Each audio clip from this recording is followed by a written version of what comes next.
Amanda and the women at her book club quickly judged a pregnant 50-year-old woman without knowing the entire story.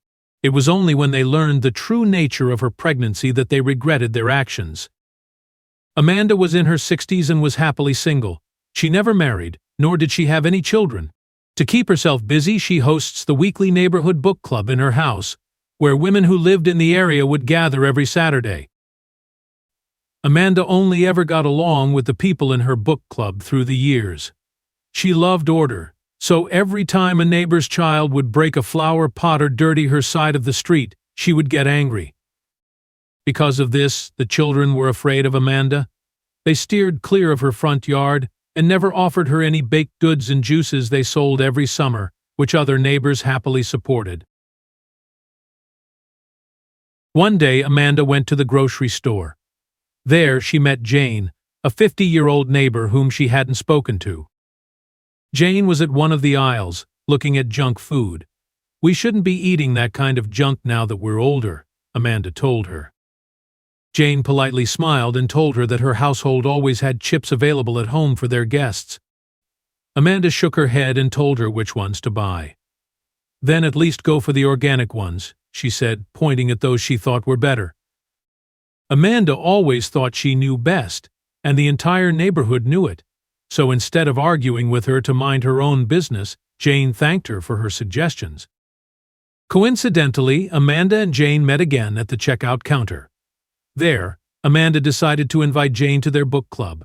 "You must get bored on the weekends. You should join our book club," she said, handing out a flyer. Jane smiled and accepted. "Sure, I'll see you on Saturday," she said as she took her grocery bags and left the store. Amanda was pleased that she had recruited another member to their club.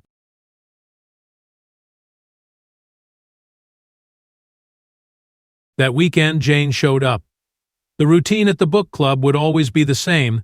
They'd talk about a book for an hour, eat sandwiches, and drink tea for another hour, and chatter the night away. Jane showed up for another 2 weeks before she started to be absent. Amanda couldn't believe that Jane would pass on the opportunity to join their book club. What appalled her even more was that Jane didn't answer her phone whenever she called. A month had passed, and Jane was still nowhere to be found. Arc that her need for order was disrupted, Amanda asked the other women if they'd seen Jane. "Is she out of the country or something?" The women replied that they didn't know where Jane was, as they had not heard from her since they last saw her. Amanda shrugged off the thought and carried on with her life until one day she decided to walk outside for a breath of fresh air.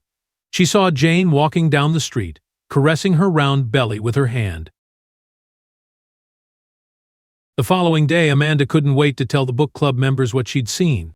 "I swear that Jane is pregnant," she blurted out immediately. Another woman chimed in, saying she also saw Amanda that week and that her belly looked big. Amanda shook her head. "At her age, she should be babysitting her grandchildren, not giving birth.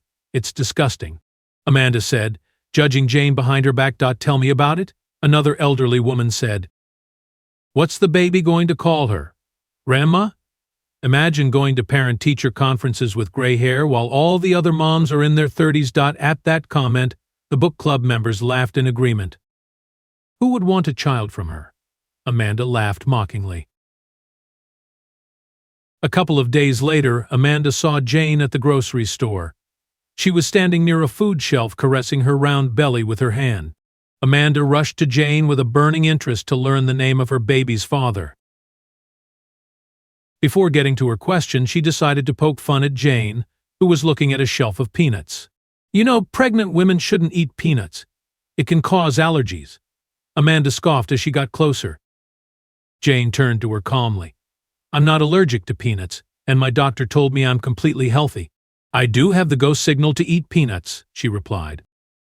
"It doesn't matter. You're putting a child in danger. You're so selfish," Amanda said without hiding her annoyance. As Jane was about to respond, she suddenly felt sick. She covered her mouth with her hand and ran to the nearby toilet. "Ugh. Disgusting. That's why women your age shouldn't be having babies," Amanda called after her. Suddenly, Jane's daughter appeared with her husband. "What's the matter? Why are you yelling at my mom?" she asked. I was teaching your mom a lesson. She is very selfish to be buying junk food while pregnant. She is putting the baby in danger, Amanda said. Besides, how can she even sleep around? Isn't she a widow? Jane's daughter was appalled. First of all, ma'am, with all due respect, my mom's pregnancy is none of your business, she said. But since you are all up in her business, the truth is, I've been trying to get pregnant for 2 years, but each pregnancy ended in a miscarriage. I tried surgery, I tried IVF, but nothing helped. The doctor said our chances were 0 to none. Adoption was not something I wanted to do, Jane's daughter explained. Jane had just stepped out of the bathroom when she heard her daughter confronting Amanda. She decided to step in and continue the story. I offered to be a surrogate mother for my daughter, so she and her husband could have the child they dreamed of. This is my daughter Billy and her husband Timothy Watson, she said. Amanda was stunned and immediately felt embarrassed for how she had acted in the past couple of months.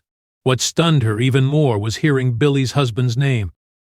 Timothy Watson, Amanda muttered as if trying to recall where she heard the name from. Then it hit her. Timothy Watson was the heir of a multi-million-dollar corporation in their state, particularly the one Amanda used to work in. I'm so sorry, she immediately said. I didn't know that Jane gave you such a wonderful gift by having your baby. Really, I'm sorry. You don't have to apologize to me, Billy said. Then she looked at her mom, hoping Amanda got the message. I'm sorry I judged you without knowing your story, Jane. I hope you can forgive me, Amanda said in tears. She had been put in her place, and it taught her a valuable lesson about minding her own business. Jane forgave her, and Amanda vowed to be better. When Jane gave birth, Amanda was the first to visit her at the hospital after her daughter and son-in-law. Amanda made sure to ask if Jane needed any help, and she aided in her recovery by taking care of the baby every time she visited Jane's house. In the end, Amanda changed her ways, and she became good friends with Jane.